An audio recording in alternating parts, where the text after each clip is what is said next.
Boa noite, meus amigos. Como prometido, tá? Eu vou continuar a correção da primeira fase do 31º exame da ordem, tá? Hoje eu vou falar da prova de direito penal, da prova branca, quer dizer que começa na questão 58. Já vou lembrar mais uma vez a quem é daqui do canal, diferentemente de processo civil, empresarial, direito civil, que são áreas nas quais eu atuo no meu dia a dia, tá? Na verdade, a minha dedicação acadêmica é em processo civil, inclusive.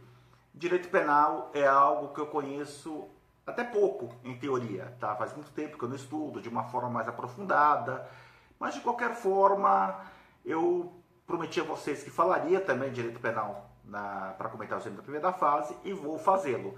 Nos comentários para a prova de segunda fase, que eu vou começar a fazer, comentando inclusive provas passadas da OAB, Daí, para a prova de segunda fase, eu vou falar das minhas áreas de atuação, que é civil e empresarial, tá? Eu não vou fazer... Quer dizer, eu vou até chamar alguns professores, não sei, não tem nada definido ainda.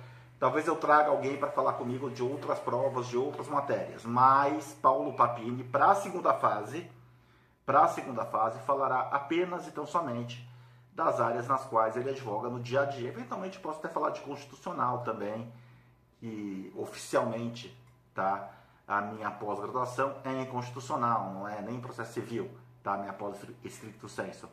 Mas então vamos lá, vamos começar a falar da questão 58 de direito penal. Essa é uma questão interessante, lembrando, meus amigos, que a prova de direito penal da ordem é uma prova que até de uma forma diversa da prova de direito civil, de direito processual civil. Processo civil e civil você resolve basicamente com conhecimento da lei. Normalmente as provas da ordem em direito penal exigem também conhecimento da doutrina e conhecimento da jurisprudência, tá legal? Mas vamos para a questão 58, sem mais delongas. Caio, funcionário público, Antônio, empresário, Ricardo, comerciante e Victor, adolescente, de forma recorrente, se reúnem de maneira estruturalmente ordenada e com clara divisão de tarefas, inclusive Antônio figurando como líder, com o objetivo de organizar a prática de diversos delitos de falsidade ideológica de documento particular. Artigo 299 do Código de Processo do Código Penal. Pena 1 a 3 anos de reclusão e multa. Apesar do objetivo ser a falsificação de documentos particulares, Caio utilizava a sua função pública para obter as informações a serem inseridas de forma falsa na documentação. Descoberto os fatos, Caio e Ricardo Antônio foram denunciados, devidamente processados e condenados como incurso nas sanções do artigo 2º da Lei 12.850 de 2013, organização criminosa, sendo reconhecidas as causas de aumento de razão de envolvimento de funcionário público e também em razão do envolvimento de adolescente. Antônio foi ainda agravada a pena diante da posição de liderança. Constituído nos autos apenas para a defesa dos interesses de Antônio, advogado em sede de recurso, sob o ponto de vista técnico, de acordo com a previsão legal, deverá requerer. Daí a alternativa correta aqui. Pena de associação criminosa, pena de crime de organização criminosa é um crime, só vai existir organização criminosa se a pena máxima for mais de 4 anos, tá? Então, na verdade, 4 anos ou mais. Então, na verdade, não é o crime aqui de organização criminosa, e sim de associação criminosa. Então, o que o advogado de Antônio tem que requerer? A desclassificação para o crime de associação criminosa previsto no Código Penal. Daí até o examinador, eu acho que ele deve ser um pouco mais velho, deve ter se formado lá pelos anos de 90 e tantos, até 2000, antigo bando ou quadrilha. Quem se formou agora nem sabe. Formação de quadrilha, bando, são termos que não se usa mais no direito penal. Mas quem é mais velhinho, quem tem mais tempo de formado, ainda usa com bastante... de forma bastante comum esse termo, tá legal? Então a alternativa correta da questão 58 é A, tá? A diferenciação que existe no crime de organização criminosa, que é a Lei 12.850, para o crime de associação criminosa, tá legal? Uma pequena diferença, tem que ficar ligado nisso na hora da prova. E vou falar que até uma questão um pouco difícil, porque a gente sabe que na primeira fase não é dado ao candidato fazer consulta alguma, tá? Então você tem que ter mais ou menos isso meio que na ponta da língua, tá legal? Bom, meus caros, vamos para a questão de número 59. Maria, em uma loja de departamentos. Maria, só para lembrar vocês que eu estou comentando as questões da prova branca, tá ok? Maria, numa loja de departamentos, apresenta roupas no valor, quer dizer, tentou comprar roupas no valor de R$ 1.200 ao caixa, buscando efetuar o pagamento por cheque de terceira pessoa, inclusive assinando como se fosse a titular da conta. Na ocasião, não foi exigido qualquer documento de identidade. Todavia, o caixa da loja desconfiou de seu nervosismo no preenchimento do cheque, apesar da assinatura perfeita. Consultou o banco sacado, constatando que aquele documento constava como furtado. Maria foi presa em flagrante naquele momento e posteriormente denunciada pelos crimes de estelionato e falsificação de documento público em concurso material. Confirmados os atos, o advogado de Maria, no momento das alegações finais, sob o ponto de vista técnico, deverá buscar o reconhecimento do... Bom, vamos lá. O crime de falsificação, nesse caso, é crime meio. É crime meio para a prática do estelionato. Então, ele é absorvido pelo estelionato. Tá? O crime de falsificação, por ser crime meio, ele acaba sendo absorvido pelo crime de estelionato. Então, o que a Maria vai responder aqui é pelo crime de estelionato, não pela falsificação. Então, o advogado vai requerer o quê? Pelo reconhecimento do crime único de estelionato na forma consumada... Desculpa, pelo reconhecimento do crime único de estelionato na forma tentada, afastando-se, no caso, concurso de crimes. Por que tentada? Porque o estelionato, ele só se consuma se o agente... Se o autor, se o réu, obtém a vantagem ilícita para si. No caso, a Maria não obteve a vantagem ilícita para si. Ela tentou obter a vantagem ilícita, mas foi descoberta no meio do caminho e foi presa em flagrante. Mas ela não conseguiu completar o golpe. Ela tentou comprar a roupa com um cheque falso, mas no final das contas ela não conseguiu. Então ela tentou praticar o estelionato. Ela não conseguiu concluir o crime, tá? Se ela não concluir o crime, ela vai responder por estelionato na forma tentada, afastando-se, no caso, o concurso de crimes, tá legal? A resposta correta é a alternativa D, de acordo com o gabarito. Lembra vocês, mais uma vez, que eu não sou criminalista, não atuo na área penal, tá legal? Esse vídeo aqui é uma ajuda para vocês, mas quem quiser fazer a prova na área penal mesmo, por favor, tem ótimos canais com ótimo conteúdo, daí mais focado na área penal. Recomendo bastante, dê uma olhada, ProOrdem, dentre outros, tá legal? Mas vamos agora continuar com as questões de penal, questão de número 60.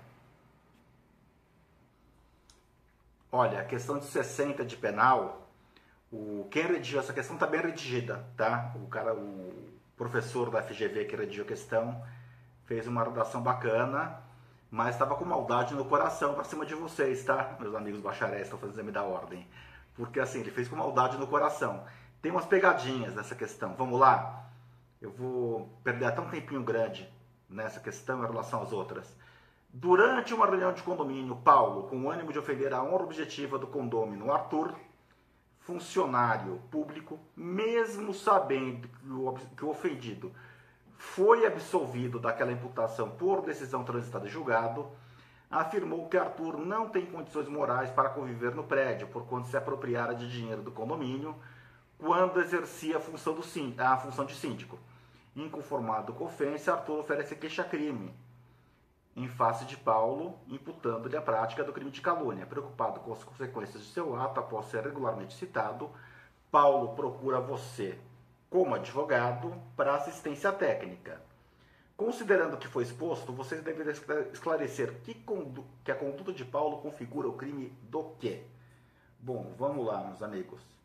Questão de número 60. Primeiro, deixa eu falar da pegadinha dessa questão. Crime de calúnia. O que é calúnia? É falar que alguém praticou algo que é tido como crime. Então, por exemplo, você é ladrão, você se apropriou do dinheiro do condomínio. Isso é crime. Você está imputando a alguém uma prática criminosa. Então, isso é calúnia.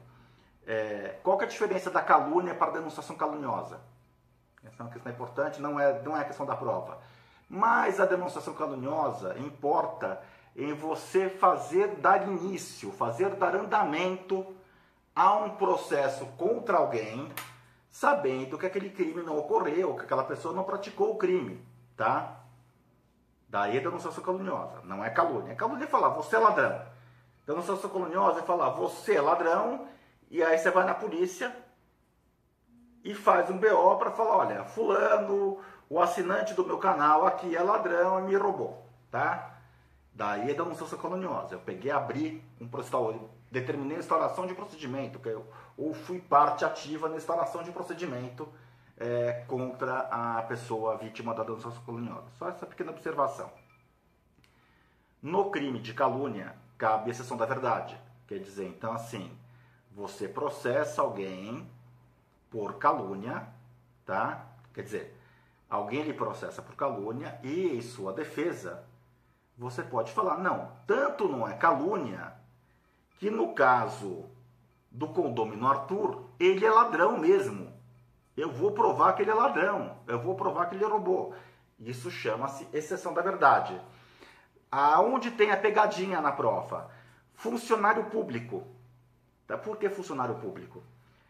Porque para funcionário público, uma vez há muito tempo atrás, eu costumo brincar, uma vida atrás, quando eu fazia alguma coisa na área penal, a gente trabalhou num caso desses, tá? De difamação contra funcionário público e a gente apresentou exceção da verdade.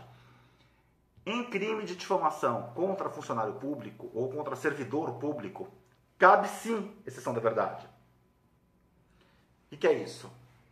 Você vira e escreve, olha, o juiz da vara X é um incompetente. É um incompetente, ele não tem qualificação para o cargo que ele ocupa, ele é burro, tá?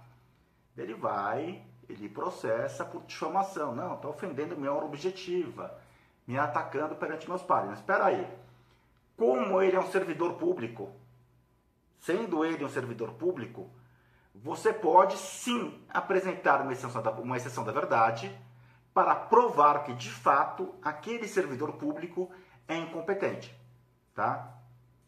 Então, a difamação para servidor público, mas também a difamação para servidor público, assim, a difamação tem que estar ligada ao ofício dele. Então, no caso, mesmo que o Arthur houvesse sido apenas difamado e não caluniado, também não caberia a exceção da verdade. Caberia a exceção da verdade que se o Arthur se ele fosse difamado em razão da sua atuação como funcionário público. Não é o caso, mas a questão procura trazer essa pegadinha para vocês, entendeu? Coloca essa casquinha de banana. Só lembrar disso. Exceção da verdade, funcionário público, cabe na difamação e cabe também, obviamente, na calúnia. Outras pessoas, exceção da verdade, cabe apenas na calúnia. Mas tem o detalhe. Não caberia a exceção da verdade porque o Arthur foi absolvido por decisão judicial transitada em julgado. Então não cabe você apresentar a exceção da verdade quando já está provado processualmente que aquela pessoa não cometeu crime de apropriação indébita contra o condomínio que mora. Então, colocadas as coisas dessa forma, o crime efetivamente que deve ser imputado a Paulo, no caso meu xará, é o crime de calúnia, não cabendo, no caso, a exceção da verdade, tá ok? Não cabe a exceção da verdade. O crime é o crime de calúnia. Ponto. Só isso. Mas eu concordo que essa questão, sabe, o examinador, aquele colocou umas casquinhas de banana para vocês, tá legal? Tudo bem, faz parte, exame da ordem mesmo, é isso daí, tá? Mesmo assim, eu não considero que a prova tenha sido difícil. No geral, eu não considero que a prova tenha sido difícil. Para falar a verdade, a prova de penal eu achei bem complicadinha, tá? Mas daí eu não sei também se é pelo fato de eu pouco exercer o direito penal, quase nada exercer o direito penal, ou por ter sido complicado. Apesar que eu vi professores de direito penal falando, olha, conversando com professores de processo civil, com professores de direito civil, com professores de direito empresarial, a prova de penal foi complicada, tá? Então, daí não é só a minha opinião sobre o tema, tá legal? Questão 61, meus amigos. Inconformado, só lembrando, questão 61 da prova branca, tá? Eu estou fazendo a minha correção, a minha análise da prova pela prova branca, tá? Então, se alguém quiser verificar o que eu estou falando, bater, etc, tal, tem que pegar a prova branca do site da GV ou do site da OAB, tá legal? Vamos para a questão 61. Inconformado por estar desempregado, Lúcio resolve se embriagar. Quando se encontra no interior do coletivo retornando para sua casa, ele verifica que o passageiro sentado à sua frente deixou um celular dando sopa, tá? Aproveitando da situação, aproveitando que tomou umas cachaças, Lúcio se sente atraído e subtrai o aparelho sem ser notado pelo lesado, tá? Que continuava dormindo profundamente. Ao tentar sair do coletivo, Lúcio foi interpelado por outro passageiro que viu o ocorrido. Começou uma grande confusão, o lesado acordou, viu que o aparelho foi subtraído, Lúcio foi denunciado pelo crime de furto qualificado pela destreza, tá? E daí o Lúcio foi condenado aos termos da denúncia, sendo ainda aplicada a agravante da embriaguez pré-ordenada, já que Lúcio teria se embriagado dolosamente. Então, qual que é a resposta correta aqui? Primeiro, o que é a embriaguez pré-ordenada? Tem a embriaguez involuntária, não sei se é aplicado esse nome, mas é aplicado esse nome. A embriaguez fortuita, a embriaguez de força maior, tá? Apesar que eu não cometi crime nenhum dessa vez, teve uma vez que eu estava num cliente meu, que era importador de bebida alcoólica, e nossa, faz muito tempo, e tinha uma garrafa de absinto, né, na geladeira dele. Eu vi aquele líquido meio esverdeado, achei que fosse um suco de limão, estava gelado, coloquei num copo e virei. 60% de graduação alcoólica, isso já tem uns 20 anos. Seria mais ou menos isso, tá? A embriaguez fortuita ou embriaguez por força maior. Quer dizer, você não quer, nem passou pela tua cabeça ingerir uma bebida alcoólica, mas sem querer ela chegou no seu corpo de uma forma acidental e pronto, você ficou. Mas no caso, e daí tem a embriaguez voluntária e a pré-ordenada. É uma pequena diferença. No caso, o Lúcio, ele está desempregado. Ele fala, vou sair para encher a cara. Ponto. Ele não falou, vou sair para encher a cara para praticar crimes.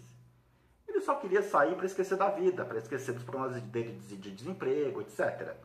Mas ele não queria beber para usar esse estado de alcoolemia como desculpa para a prática de um ato criminoso. A pré-ordenada é diferente. A pré-ordenada é o seguinte, putz, vou cometer um crime, eu quero cometer um crime, vou tomar todas para ficar fora de mim, para ter coragem de praticar aquele crime. Daí embriaguez pré-ordenada. Mas não é, aqui é só embriaguez voluntária. Não agrava a pena, não atenua a pena, não acontece nada com a pena, não altera nada, tá? Mas, dá pra gente falar que houve destreza nesse crime de furto? Não. O passageiro estava dando sopa com o celular. Houve o furto, sim. O que é destreza? Destreza é aquela cena de filme. Tem um personagem do filme 11 Homens um Segredo, sabe? Que o personagem é do Matt Damon, que ele é um punguista. E ele consegue roubar a carteira do vilão do filme, sem que o vilão perceba, para pegar a senha do cofre. Pessoas que são rápidas com a mão, tá? Eu já vi isso, inclusive até tem até um vídeo no YouTube, mas eu vi uma demonstração, na verdade, de um detento, tal, que ele mostrou, acho que foi no programa de televisão, que ele conseguia abrir um carro, qualquer carro, você pode colocar o alarme que quiser, ele consegue abrir e ligar o carro, independentemente do alarme, em coisa de menos de 5 segundos, tá? Isso requer destreza, tá? Agora, você pegar um celular de uma pessoa que está dormindo, que está cochilando, no 18º sono, não requer destreza alguma, até porque o celular já estava um pouco à mostra na bolsa ou na carteira, ou no bolso da pessoa, agora não sei se é enunciado que fala bolsa ou bolso, mas é diferente.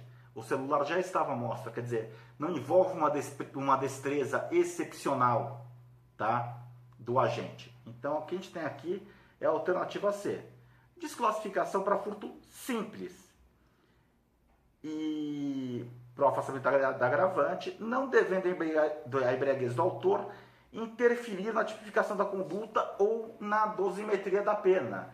A embriaguez do agente, do autor da ação, do réu, no caso, simplesmente não alterou a pena, tá? Ele não vai ter uma pena maior ou menor por conta dessa embriaguez voluntária, tá legal? Agora, se ele tivesse ingerido bebida alcoólica de forma involuntária, como eu dei nesse meu exemplo, tá? Mas esse dia eu fui inteligente bastante para até deixar meu carro no estacionamento, pegar um táxi para minha casa. Mas, se ele tivesse tomado esse gole de absinto, tivesse ficado muito louco e roubado por isso, aí a gente até poderia falar num atenuante para o crime, etc. Mas não é o caso aqui. No caso dele, ele bebeu porque quis e ponto final. Sem alteração nenhuma. Não piora nem melhora a situação do réu, tá legal? Mas também não dá para falar que isso é uma embriaguez pré-ordenada, tá legal? Questão 62, meus amigos.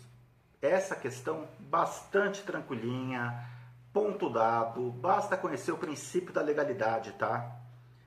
Não há crime sem lei que defina. Então, assim, questão 62.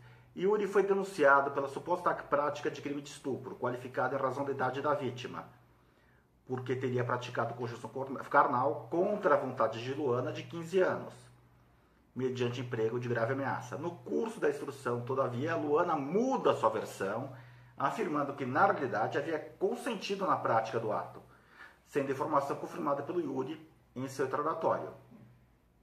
Considerando a situação exposta, na hora de apresentar a alegação final, a defesa técnica de Yuri deverá pugnar por sua absolvição sob o fundamento de que o consentimento da suposta ofendida, na hipótese, funciona como? No caso aqui, meus amigos, alternativa C de casa. Fundamento para reconhecimento da atipicidade da conduta. Por quê? Se a Luana tivesse menos de 14 anos de idade, pouco importa se ela consentiu ou não consentiu. Com menos de 14 anos de idade, é irrelevante a vítima falar, eu concordo, eu queria, eu não queria, tanto faz. É totalmente irrelevante, tá? Menos de 14 anos de idade é estupro de vulnerável, ponto final. Com 14 anos ou mais, deixa de ser estupro de vulnerável, pode ser sedução de menores, etc., mas desconfigura o estupro. Então, se não houve nem violência, nem grave ameaça e houve consentimento, simplesmente não existe mais o fato típico estupro. Eventualmente, pode existir algum outro crime? Pode, mas ele foi denunciado por estupro. Ele não foi denunciado por outro crime. Então, aqui é fundamento para o reconhecimento da atipicidade da conduta. Tá legal? Então, a alternativa correta, C de casa. Bom, finalizando a parte de direito penal, meus amigos, vamos para a última questão, que é legal essa última questão, que mistura ECA com Código Penal. André, nascido em 21/11/2001, adquire de Francisco em 18/11/19 grande quantidade de drogas com o fim de vendê-la. Detalhe, a lei fala grande quantidade de droga com o fim de vendê-la. Quer dizer, então a gente está falando de tráfico de droga. Não é para consumo próprio ou algo que o valha. Com o fim de vendê-la aos convidados do seu aniversário, que seria celebrado em 24/11/2019. Então, veja bem, o André ele compra a droga quando era menor de idade, mas ele pretendia vendê-la no dia do seu aniversário, quando ele já seria maior de idade. Então, ele seria inimputável para ser responsável pelos seus atos criminais, tá? Então, assim, inimputável para imputável. Imediatamente após a compra, ele guarda a droga no armário de seu quarto. A posse da droga em si, ela caracteriza também o ânimo, a vontade de praticar o tráfico de droga. Em 23/11/2019, a partir de uma denúncia anônima e punido de mandado de busca e apreensão, deferido judicialmente, policiais comparecem à casa do garoto, de 18 anos de idade, então, de André, onde encontraram e apreenderam a droga que por ele era armazenada. De imediato, a mãe de André entra em contato com o advogado da família. Considerando apenas a informação exposta, o advogado de André deve esclarecer à família que André penalmente será responsável como. Então, meus amigos,